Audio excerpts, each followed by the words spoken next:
Good afternoon. My name is W.D. Foster Graham. I will be your host today for the Conversation with Al McFarlane, where we discuss everything from the African and African American diaspora. This is Black History Month, so on Thursdays, we share books and book chats because we are those wordsmiths, a phrase that was coined by Al himself. We also will be talking about upcoming events as well. And to all of you who are out there, for our subscribers, we have surpassed 500 subscribers and we're shooting for 1,000. So we encourage you to like, share, and subscribe our show. Now, our guest today, our guest author, is James Estwick. And he is an up-and-coming writer living here in the Twin Cities for almost 17 years, but he hails from Omaha, Nebraska. And as an avid reader, writing his own stories was a natural progression. As far back as he remembers, writing has been an escape, a way to explore the many ideas that grew in his imagination. Now, as James has grown, he feels like writing has transitioned to the reflection of the world that he is living in. No matter what form his writing takes, it has always provided James with the chance to release emotions that were hard for him to verbally express. Now, he has an excellent collection of poetry for spoken word, which is named Coffee. And that being said, it is my great pleasure to introduce James Estwick. Good afternoon. Afternoon, James. How's the day today? Not too bad. It's a little gloomy, but it's not bad. Hey, well, I'm coming from here from Minneapolis. We know that the weather's unpredictable. That's it. So, James, would you kind of share a little bit for our viewers about growing up in Omaha? Okay, so I'm from Omaha, Nebraska. I come from a pretty big family. I always felt different from my siblings. I was kind of a nerd. Doesn't bother me much now, but back in the day it did. Writing, like I said, has always been something I've enjoyed, as well as reading. I think one of the first things I remember reading is a poem by Langston Hughes, and it's something that I remember to this day. It's probably one of my mantras. I say it every day just because it makes me happy. It keeps me going, keeps me remembering that we all have dreams, and if we lose those dreams, what else do we have? Well, that is true. So, did you become best friends at the public library? Because I know I did when I was little, and I was writing. I remember being younger and my parents taking us to the library on Saturdays. I think that's where I first read that Langston Hughes book. I think I ended up stealing it from the library. Don't tell anybody. I kept it. I had it for a long time and I lost it, and I ended up getting it a few years ago for a birthday present. But yeah, the library, at the public library and the school library, were always some of my best friends. Yeah, well, we learned that as far as being a great writer or a poet, it also means being a great reader. Now, you mentioned Langston Hughes in terms of an inspiration. Were there any other books or authors that inspired you? I mean, I loved all of the R.L. Stine Goosebumps books. Those are always fun books. But those are probably the ones I read the most, like the Goosebumps or some Langston Hughes. Hey, so what is it about those books that really just drew you in or kept you engaged? I just like the poetry, and then reading about, during the Harlem Renaissance and just the different way Langston Hughes would weave stories. And with R.L. Stine, they were kind of like horror books, and I like scary stuff. So they always kind of drew me to them. I know about, the Harlem Renaissance. You think about Countee Cullen, Langston Hughes, Bruce Nugent, and all of the above. Now, when talking about your collection, since you are a person that is drawn to spoken word, how did you come up with the title of your book? So Coffee is the anchor poem in my book. It's a poem about my grandfather and my relationship with my grandfather growing up. um, it was something that I shared with him. And then I feel like you have reflections with people, and usually you do this over coffee or like Mhm. catching up with someone. I felt like it was a good way to introduce the anchor poem, but also introduce like a reflection, kind of sitting back, drinking coffee and reflecting on certain points in my life. I see. So tell me more about him, since he is obviously very significant inspiration here. Um, so I don't know. Like I said, I had a lot of siblings, so being at my grandparents' house, feeling like that I got extra attention was always nice. But it was something about being at my grandfather's, and like he had a chicken coop in the back, a huge garden on the side of his house, and I mean it wasn't, thinking about it in retrospect, wasn't really fun, but I don't know. I just like the company and I like being there. Yeah, and grandparents definitely make a difference.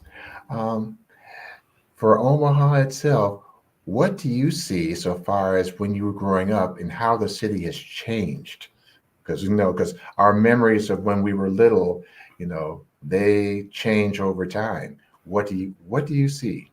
I feel like it's definitely grown a lot. I haven't been back in about a year, but it just feels different. It feels a little bigger going back now. Like I feel like there's more to do, more to see. I feel like I'm there and I don't get to see a lot of the people that I want to get back to see, but it's always because I'm trying to do something new there. True. And I remember going to Omaha back in 1975, and I guess one of the main drag was 24th Street into the community. Can you tell us something about the community in Omaha? Oh, I feel like 24th Street still is sort of a staple. If you're from Omaha, like I said, I haven't been there in a while, so I feel like I don't remember very much. And I was 18 when I left, and I feel like I didn't do very much there. But I do feel like 24th Street still kind of is a staple. When someone's from Omaha, that's one of the main places they'll say that they remember. That is true because I remember it when I was there, definitely. Um, in terms of time, what kind of time frame did it take to write Coffee? Coffee was kind of a collection of poems that I had already had written probably for a few years. The idea came about. I had a friend who knew someone that was having an art exhibit at the Bakken Museum in Uptown, and they were accepting written work. And I had this whole idea of 6 different pieces of writing and how they connected to me, because that was the name of the theme of the show, Connections.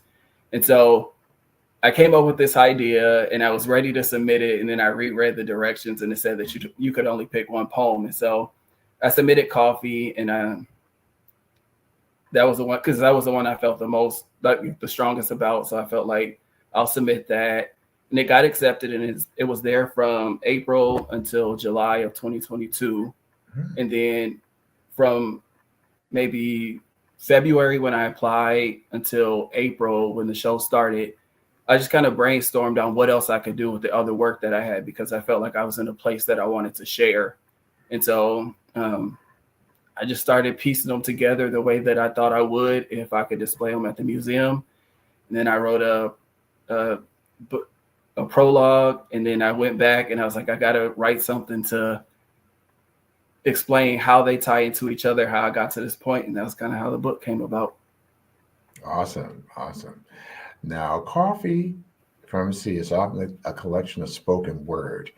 Now, many of us, some like prose, others like spoken word, others like plays.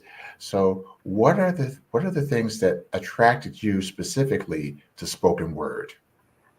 Um, Before I really started sharing and writing, you would just watch people doing it or sharing. And with the book, I wanted to share my experience, although a lot of people say I've kind of gone backwards because I haven't been in front of people really sharing and going to spoken word events. But I mean, I enjoy writing, and I felt like this was the easiest way for me to share it. Um, then I decided, like, this year is kind of a decision that I'm going to start trying to get out there and do more as far as like being in the spoken word community. Yeah, and that makes a difference. I say that's all part of who we are in terms of authors, poets, and playwrights.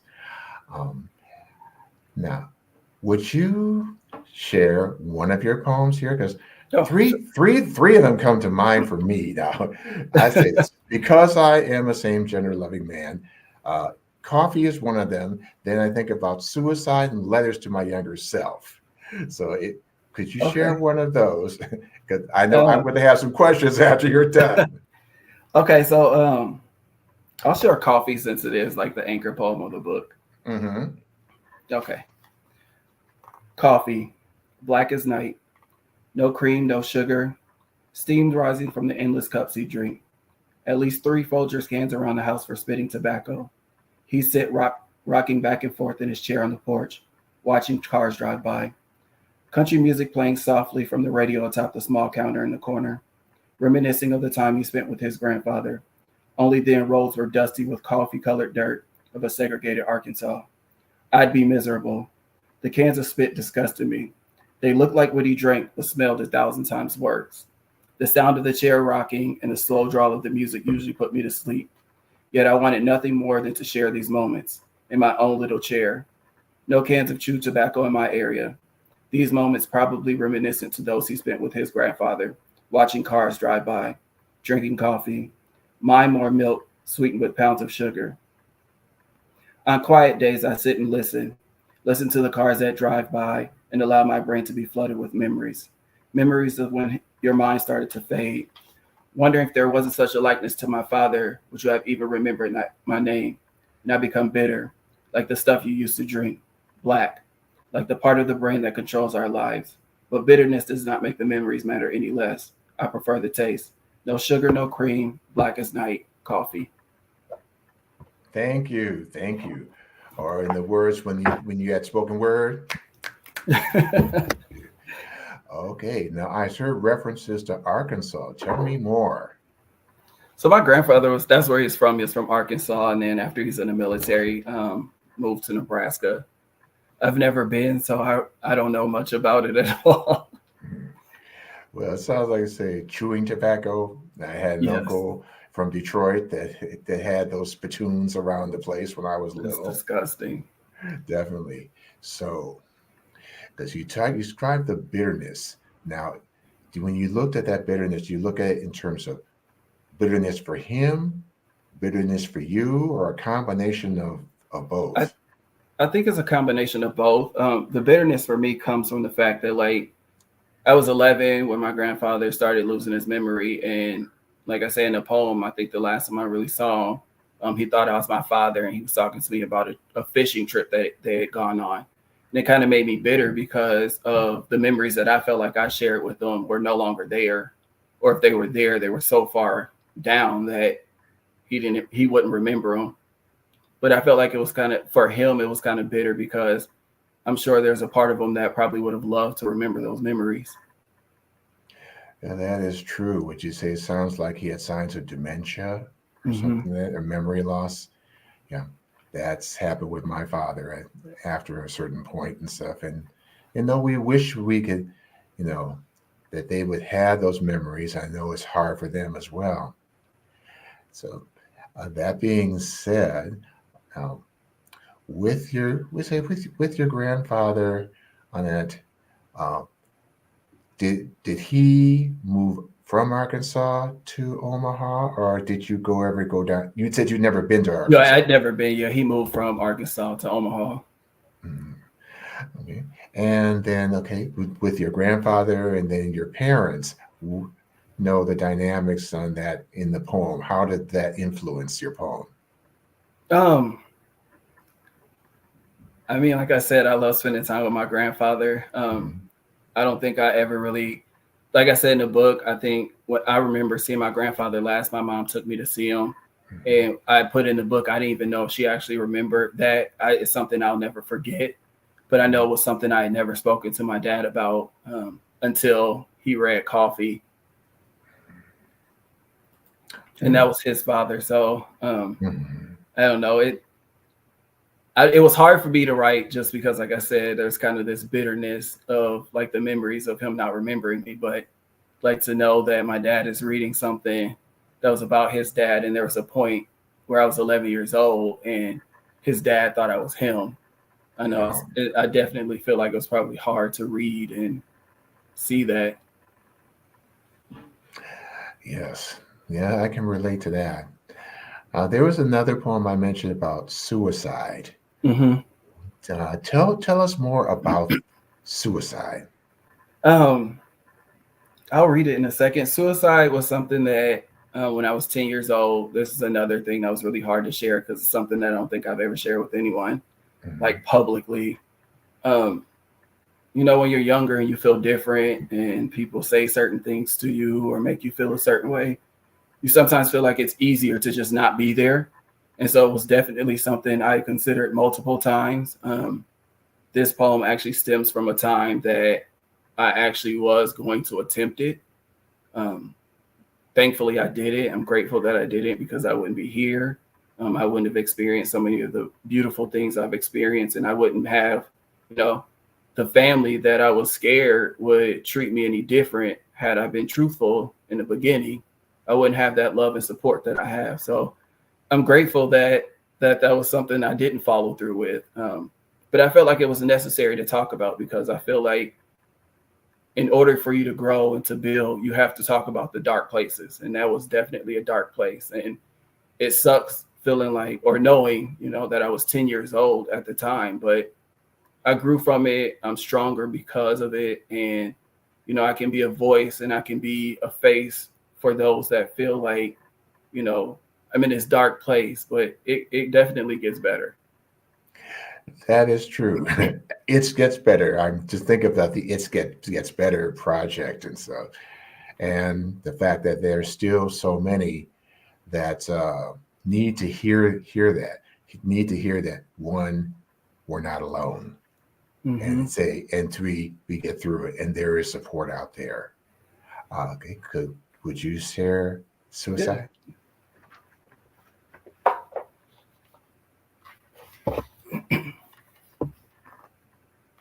Know what it feels like to be in a room full of people and feel so alone. Do you understand that feeling when it's in your own home? Trying to be someone you're not so you appear to be strong, but deep down inside knowing what you're portraying is all wrong. Words that should just be words ringing true in your ears, and feelings that you feel like you shouldn't have confirm your fears. Knowing who you really are for years and years, but concealing it with smiles and lies to hold back tears. How many times do you have to be called a monster before you believe it's true? How many nights do you shed silent tears because you can't be you? Do you take your own life or suffer through? Continuing this lie, what do you do? Do you run away to cry, although it's all jokes? Or does death consume you? Is it your ray of hope? How far will you go to run from this pain, scared of the consequences, just the same? Crying in the mirror, a belt around your neck, looking for a place to take the next step. Afraid of your image, a moment of clarity within, taking your life just won't help in the end. You sit and you cry, glad you made the choice that you did, because deep in your heart, you know you have so much to give. You've only lived in 10 years. There's so much more life to live. And you have a new renewal in life. You're proud of it. Now you're able to tell your story while being truthful to yourself, knowing that your words can help someone else. Accepted by those you love the most for just being you. And if suicide is supposed to be the easy way out, why is it so hard to follow through?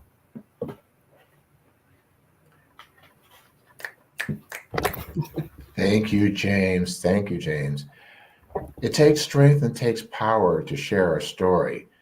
And oftentimes, you know, sometimes you say often the fear is greater than the reality.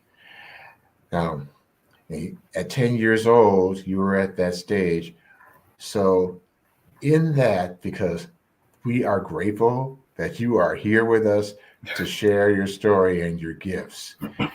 Now, so if I may ask, if you could share what your process was into becoming your authentic self today from that point, if you want to share it. I feel like I still continue. I mean, I think there was a time where I still continued to try to hide behind like, this is not who I am. I'm not gay. I'm not queer. Like I tried to hide behind that. And then after I came out, knowing that the people that I love the most supported me for just being me. I felt like I could conquer the world. There was nothing anyone could say or do that could deter me from being my greatest self. And to this day, I have that same love and support, and I have even more of it. And it just allows me every day to wake up and know that I'm James, I can be James, and whatever it presents itself as that day, and keep moving forward. So I'm forever grateful for my support system. Now, definitely, because we all definitely need that support, because like, we aren't islands. We can't go it alone. But oftentimes we think that we are islands and that nobody's gone through what we've been through. And we find out, no, we're not as alone as we think we are. And so I know we put ourselves in that box. And so that third poem I was thinking about was Letter to My Younger Self. Because interesting enough, I thought about the fact that what kind of advice would I have given to my 17-year-old self back in 1969 when Stonewall came out, before I came out, and being 71 now. So that struck a chord with me. And so tell us more. That one was probably one of the easiest things to write. I saw something, I think I was in a writing class, and they just said, write a letter to yourself. And at first I was like, what am I going to write to myself? And as I started writing, and like the words just started coming onto the page, like you feel this weight off of your shoulder, because life is going to be life, and there's going to be ups and downs through all of it. And if I could go back to myself and tell myself, like, hey, we got this, we can do it, we're going to make it through it, like, I would do it in a heartbeat. But not going through what I went through makes who I am today. Oh, indeed, indeed. So before you share that, because I definitely want our readers to hear that, as those of us who are also African American and LGBTQ, what are some steps that can be taken so far as speaking that truth to power and making a positive difference today? I feel like there's this whole narrative that you're one thing before the other, and people forget the intersectionality of being one thing and another. As a straight person, you can just navigate life freely, and no one bothers you about it. No one says anything about it. As a Black person, you have a stigma. As a male, you're set up with another stigma. As a Black male, you're set up with a stigma. And then here I am, a gay person. And so I have three things against me already that society are looking like, what's going on? And I just want to navigate life showing that these three things represent who I am. Nothing is greater or less than the other.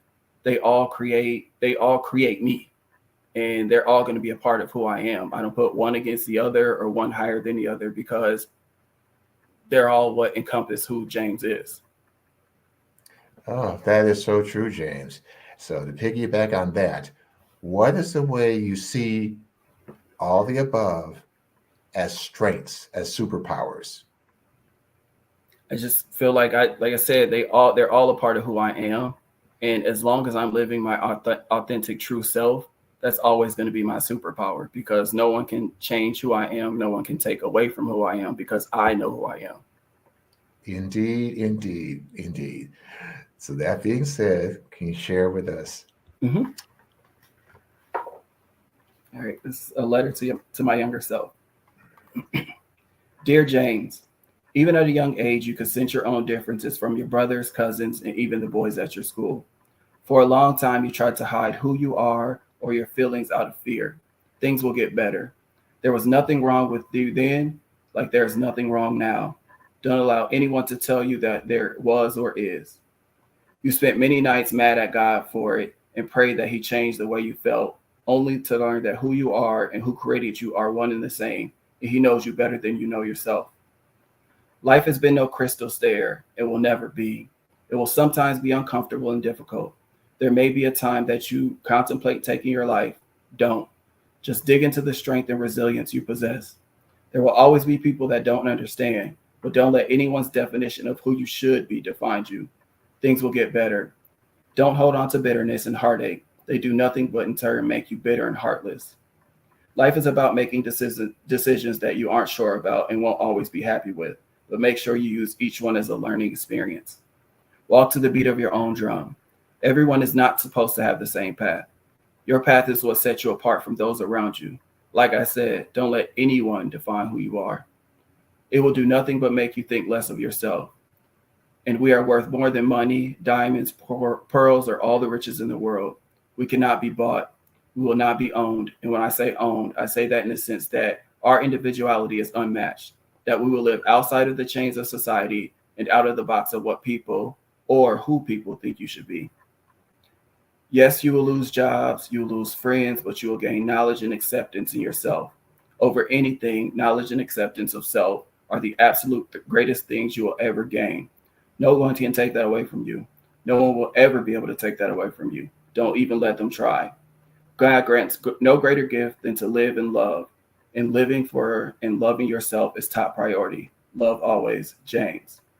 P.S. If you ever feel like you can't be your authentic self in any space you occupy, then that space is not a space for you. Thank you, thank you, thank you, thank you. And on that, we are going to take a moment for a station break. Readers, then we will be back with James Estwick, this gifted spoken word poet.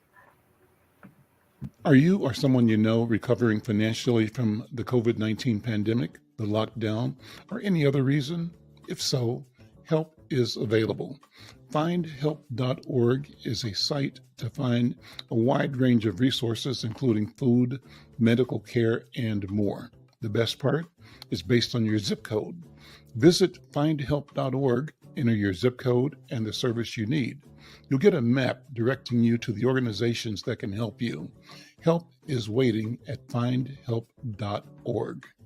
If you need help starting anew, findhelp.org is the site for you. Thank you. We are back with Conversation with Al McFarlane, and I'm having an enjoyable chat with our guest poet, spoken word artist, James Estwick. Hi, James. Since you just shared, it's a letter to a 17-year-old self or to your younger self? My younger self. Your younger self, exactly. So when I think about, the changes you're talking about in the community, I guess in terms of not just the Black community, but I think about the LGBTQ community, because you often see that the images that are portrayed there are still predominantly white. And so one thing I would like to ask you, so as we are authors and poets of color, what is the things that we can do to really change that landscape on a broader scale? I feel like we definitely have our own voices. I feel like it's important for us, if we feel like we don't fit in those white spaces, we create our own, and that's okay for us to create our own, or we find allies in those spaces that are going to allow us to grow ourselves in those spaces. Yes. I feel like as a Black queer community, we also have to not allow the stereotypes that other people have of us be a burden on us, because there are a lot of positive things that a lot of queer people do that might go unnoticed because of stereotypes. That is so true. Because since we are representative of that intersectionality, I guess one of the things is, as we share our stories one-on-one, it's changing the narrative. Would you agree? Mm-hmm. I agree. Definitely. Now, there was another poem there that really strikes close to home with me, because it talks about, when the deaths of George Floyd and Breonna Taylor, Philando Castile, that is just, tell us more. That poem is called Bloom. The idea from the poem came from speaking to a friend of mine. She had painted, she's a portrait painter, and she had painted a painting. And when you see it, it's a Black man, and it looks like he has a flower in his head. And for a lot of white audiences, they would see the painting and think that it's a flower. But as a Black person and looking at what's going on in the world, you can see that he had just been shot in his head. And so we talked about the poem for a little bit, and she was doing an art show. We talked about the poem. I kind of walked away and came back in about 10 minutes and had a poem, and shared the poem with her. She shared it with her sister, who makes clothes. The next day they were on t-shirts, and I didn't know they were going to be on t-shirts. I just get to the art show and they were on t-shirts. And so that was kind of my first sharing of my work. I was really nervous about it because I had never written something so political, I feel like, and so pro-Black, I would say. And I think there was a time that I was afraid of how others would take it, especially people not of color. And then as I read the poem, like, it was never intended for them to feel comfortable in the first place. And the intention was to write something as a Black person and make them uncomfortable and see the uncomfortable truths that we live. And that makes a difference, truly. So that being said, I loved it how it reads to hear Bloom. Flowers will bloom where my Black body will lay. I could have shown you my beauty in so many other ways, but here I lie victim to systemic ties, and you pulled the trigger before you saw the tears in my eyes. Now I have vacant thoughts as life seeps from my pores. I wasn't even a threat to you, but whose life mattered more? Yours. Now the ground that I occupy blooms the most beautiful flowers, seeped of all my love, all of my power. Perfect stems crowned with perfect flower heads, but you only noticed my beauty after I was dead. Powerful, mostly powerful. Now, what do you remember about that day, May 25th, 2020, when George Floyd was murdered? I just remember getting on social media and I just refused to want to see the video. And then I ended up watching the video and it made me angry because it's 2020 and we're going through the same things that people were going through in 1960. And it's upsetting and you get upset. And I think one of the things that, like, for lack of better words, pissed me off the most is like people saying, I'm so sorry. And this, and this. It's like, but as a person, like a white person, you have a voice that at sometimes is stronger than mine. And what are you saying or what are you doing that is going to help change this narrative or change these laws or change the way that people are seen in society? But for lack of better words, I was angry. I was pissed off. So with the whole process and said, do you feel that justice was served in that? No. I do. And every time he appeals, I'm glad that it gets thrown out the window because he took someone's life. And whether it was intentional or not, he kneeled on someone's neck for 9 minutes. And it's inexcusable. That is so true. Now, it's been going on 4 years since that happened. What do you see in the climate today, say here in the Twin Cities? It's weird. It seems like a lot of the areas that were destroyed during the protests, you don't see very much construction going on or rebuilding. At least I don't feel like I have.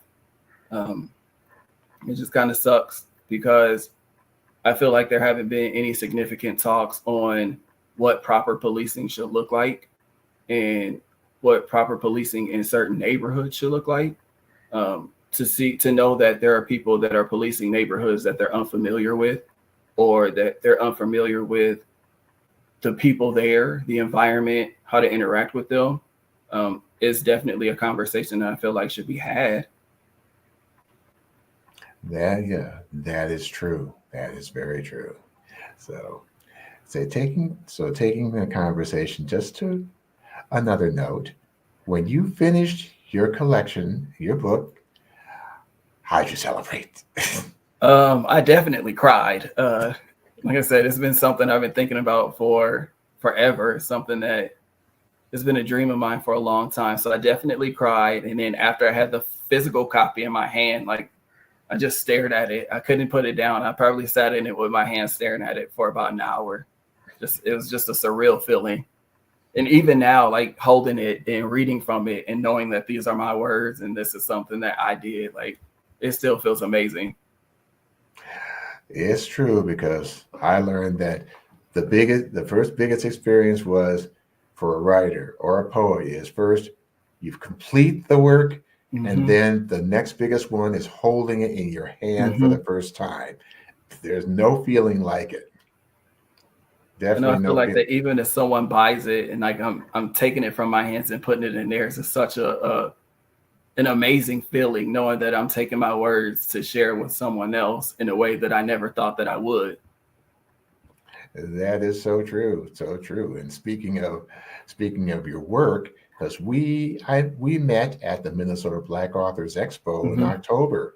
Why don't you tell me about your experiences in that milieu? That was it was an amazing event. Like I said, I had done some art shows, but they were never geared towards literacy. And so it was definitely I felt home, like I felt complete in a space that like everyone else looked like me. They're doing the same things as me. And you get to interact and meet other people who have had this dream, the same dream that you've had forever. And I met some really amazing people, and the Minnesota Black Authors Expo has been amazing thus far, being a member, and I look forward to everything else happening, especially this month. So true. Definitely look forward to seeing you in, say, the next October at the expo and stuff. So you have the opportunity to share more of your work. Now, one thing I want to ask you about too. When you first saw your collection exhibited, what was your experience of that? I definitely cried. I definitely cried. I don't know. They're all happy tears, like, but I definitely, if it's there, I'm definitely gonna cry. I have books displayed at the Strive bookstore that I dropped off the other day, and I haven't gone in yet, but I know that I'm gonna go, and I'm probably gonna shed a tear because, I mean, it's a dream, like to get on Amazon and see my book, or get on Barnes and Noble online and see my book, and now I get to go to a local bookstore and my books are there. Like, it's definitely an amazing feeling. I know that's right. Yeah. There is a quote from Toni Morrison that's definitely something that resonates with me. So I'd just like to know what it means to you. And she says, if there is a story that you wish to read and it hasn't been written yet, then you must be the one to write it. I absolutely agree. Our stories, our personal stories, are our stories, our experiences, our life experiences, our experiences. No one can tell them better than you. And so before anyone makes up something about you, before someone creates a narrative about you, you can do that for yourself. And you can put out there what you want the world to know about you and about your story. And so everybody has a story, and only we can write them. Oh, that is correct. And I have one other quote that's kind of stuck with me. It's from Aretha, the queen. As she had this quote that said, be your own artist and always be confident in what you're doing. How does that speak to you? It speaks to me highly. Like I said, years ago, I was scared of my work and sharing my work. Now I sit in a place comfortably that I write in hopes of sharing the things that I want to say and my perspective, because my perspective is going to be different from anyone else's because it's my perspective. And I feel excited to share the things that I have in store and the things I've been working on. And even with my book now, having a space to be able to share the things that I've already written. Amen. Amen. And speaking of another of your poems, you're talking about rivers. Yeah. Yeah, because at first I think Mississippi River, but it always has a whole different meaning in your poem. Would you share that with our viewers? Yep, definitely. So Rivers is a poem that was kind of inspired. Like I said, Langston Hughes was one of my favorite writers, and so was inspired by his poem "Negro Speaks of Rivers." And so, rivers run deep, dark and calm, violent and free. Rivers run deep with the blood of man taken from his peace. Rivers run deep with tears of sorrow and lives untold. Rivers run deep with everlasting life and life yet to unfold. Rivers run deep, reflecting the moon, mirroring the stars. Runs deep like flowing blood from open scars. Rivers run deep with promises of freedom and to be brave. Yet here I am drowning in this deep river, still a slave. Thank you. Thank you. Thank you. So when they say rivers run deep, okay, I see the tones of how it is a metaphor for our history as African Americans. So could you expand upon that? Yeah, that's definitely what it is. It starts with being violently, like our ancestors being violently taken from their homes and brought to a new world, and everything that encompassed who they were stripped from them. And like I said, rivers run deep like flowing blood from an open scar. The craziness of slavery and all that, the atrocities of slavery, and those scars that, you know, still trickle to this day with systemic racism and everything going on in the world. That is true. That is true.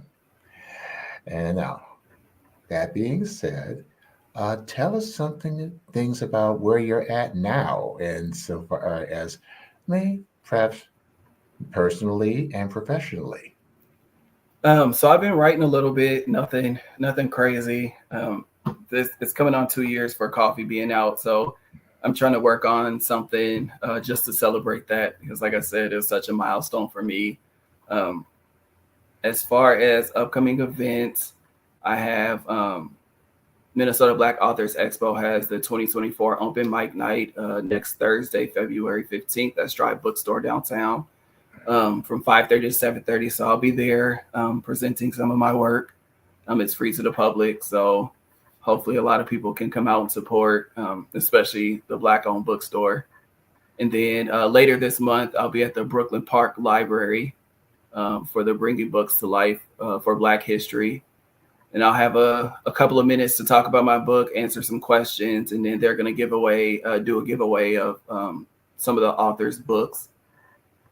And I'm just going to keep writing, and hopefully in the next year or so, I'll be working on my next collection of poetry. Oh, do you have a theme for your next collection? Not at all. Not at all. I'm just trying to make sense of everything I have right now and see if I can come up with a theme. I definitely would like it to be like I've played around with the idea of a healing theme, like a reflections of my healing or something of that sort. So we'll see where it takes me. Yeah. Well, we will see. And I think about this. Now, when it comes to spoken word and poetry, what I've seen where you have derived from different situations. What's your process from the time it's in your head to the time it's out on a laptop or a piece of paper or whatever you have on hand? I think whenever something comes to mind, I just try to jot it down like in my notes. Then I'll go and revisit and see if some of the stuff I wrote before I can put together with something else. I honestly don't have a real process. A lot of my writing comes based off of just pure emotion in the moment. I'm working on getting better at creating a process, but yeah, a lot of my writing comes purely based off of inspiration. Yeah, that's the best way to do it. I will admit that, yes, I have written the poetry and stuff, and it just is something, well, for me, it comes as a spur of the moment. It's an idea. Let me get it down. Let me get it out of my head, and then go from there. Because, as you know, I'm an author. I'm more prose than poetry, and that's an entirely different process altogether. Yeah, I'd say one thing I definitely learned is that as a younger writer, I felt like everything had to rhyme in poetry. And it was just rhyming more. I just wanted to tell a story, or I want to paint a picture that tells a story of metaphorically of something else, or just flat out tell a story with my words. And knowing that it doesn't always have to rhyme was kind of a relief. That is so true. Now, you know that this is Black History Month, and you know Black History Month also includes those of us who are LGBTQ. And you think about persons like James Baldwin and Langston Hughes, Elaine Locke, County Cullen, Bruce Nugent, and others, Samuel R. Delaney, Lorraine Hansberry. When you look back on these authors, what are your impressions of them, and what sort of things that you draw from those who went before us? Since they, we know they grew up long before we were even a consideration. The thing with all of them, they were all pretty unapologetic about their writing and about their voice and about the things that they wanted to share. And that's something that I'm definitely trying to be, is unapologetic about the things that I want to share, because it's my story, it's my words, and I should be able to share them and say the things that I please. Yeah, that is true. Okay, I'd like to take a moment to talk about an upcoming event that's going to be happening in South Minneapolis, and it is called the We Are Wordsmiths Community Event. Now, wordsmiths, I like that phrase, which Al McFarlane coined, so far as the gifts that we have as masters of the written word, be it in prose, poetry, or plays. This will take place on Saturday, February 24th at St. Peter's AME Church, starting from 6 p.m. to 8:30 p.m. St. Peter's is located at 401 East 41st Street in Minneapolis, Minnesota, and we are featuring the following amazing and gifted authors: the Ms. Mercedes, T. Aaron Cisco, Shayla Michelle Reeves, James Johnson, Anthony Walsh, Tierra Caldwell, Willie Dean, and Sharon Bott-Scarth. Light refreshments will be served, and we also will be featuring handcrafted jewelry by Dee Michelle and artwork by Vaughn Larry. So it's going to be an amazing event, and Minnesota Black Authors Expo will be in attendance for this event as well. So for you in the community, come out, hear these authors, share their stories, get to meet them, and encourage you to purchase their work. Because when it comes to authors, the best way you can support them is, 1, buy their work, and 2, write reviews. Reviews are important to help support our authors along the way, such as those who are going to be on the event, and poets such as James, my guest here, and is definitely deeply appreciated. So now, correct me if I'm wrong, but there's another poem that you have in your collection. Yeah, it's called Watch the World Burn. Please share. Please share. This was kind of like the middle, kind of like the transition in from my personal life until like the world. Some people look at it with envy, jealousy, a twinkle in the eye. Some merely adore it. Some men would rather die. I'd rather watch it with you and wait for the Savior to return. So sit back with me, darling, and watch the world burn. Fires fueled by hatred and incurable, insatiable greed, a lack of respect for fellow man, a lack of hope for those in need. Some would rather try to own it than share in the beauty that it bears. Some would rather try to control it as a way to subside their fears. See, I'd rather yearn, a longing that one would one day have a cure. So I'll just sit back and watch the world burn. My appetite for hope is one that couldn't be understood. My optimism for a peaceful life is sometimes guarded unlike it should. I only pray for the things I need. I work hard for the things that I can. I hope for better days and understanding of man. I think of bringing in lives, but always with so much concern. because I never want them to experience this life. I'm way too afraid of them watching the world burn. Thank you. Thank you, James. So what was going on at the time that you wrote this poem?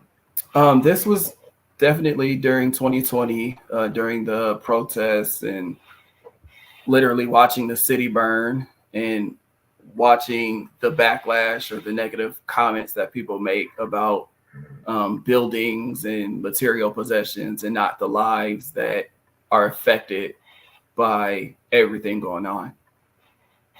And that was kind of my way of like trying to explain it to myself as well. It's like some people want to own everything in the world, and they miss out on the beauty of everything that's already there for us. Yes, and that's like I said, it's a sad testimony on the state of affairs. Yeah, encountering on that, what is your hope so far as the community, the diaspora, and say for what's going on in the world? What would be your hopes and dreams? I really hope that people start to see the humanity, that we are all human. Yes, we are different colors, we're different races. But at the end of the day, we're all humans. I think that within the Black community, there's so much division in who we are and how we represent ourselves as well. And as a collective, it would be nice to see people realizing that we're all kind of fighting the same struggle. And if we can get on one accord, realizing that we're fighting the same struggle, it might be able to help build us in a way unimaginable. True. So how would you see going about bridging those divisions?